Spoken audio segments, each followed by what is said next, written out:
In the earlier session, we have seen how to make use of the joins. So in today's session, we will touch base on the normalization. So normalization is a process wherein we can efficiently organize the data in the database. So whenever we analyze the data, then we should also think about how to organize this data efficiently so that the retrieval process or the storing process makes life easier. So normalization is a process of efficiently organizing the data in the database. The goals of normalization process is to eliminate redundant data. Okay, storing the same data in more than one table or the same table.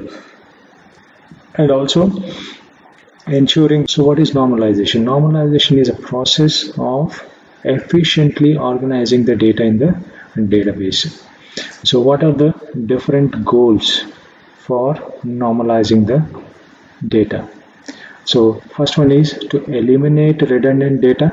That means storing the same data in more than one table. And the second goal should be ensuring that the dependencies between the data makes sense. That means only store the related information in the table. All other information should be separated out. Only the related data should be available in one table. Okay. And so what happens after normalization? The normalization helps you to reduce the amount of space in the database and also ensures that the data which is stored inside these tables are logically organized and stored.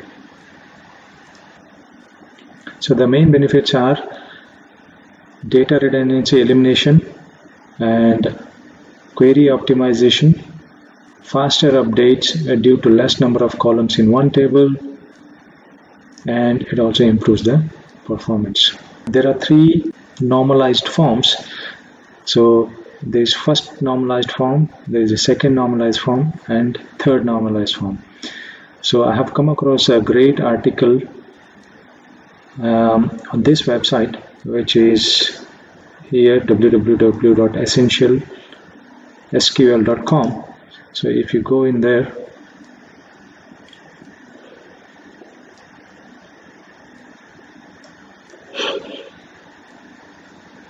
and this is provided by Chris Wenzel, and this is a great blog which describes in plain English what this normalization is and how do we achieve the normalization. So you can go through, and he has explained that in detail by giving examples. And you can follow the link for first normalization form, second normal, first normal form, second normal form, and third normal form. Okay, so coming back to our example here, we have two tables. So in the first table, if you look at the first table, we have some redundant data. This table is not in a normalized form. So as a part of normalization process, what we can do is we can add in another table called grade, and that grade table can be linked to this employee table through an ID. So if we want to change the grade, we can directly change it in grade table, and this will subsequently get changed. Okay, so we have only one place to change, and that change will reflect in the employee table as well. So this you can try it on your own. The way we created the department table, the same way we can create the grade table and link it with a constraint or without a constraint. Okay, so you can try it out yourself and see how it goes. If you have any issues or comments, then please provide that in the comment section.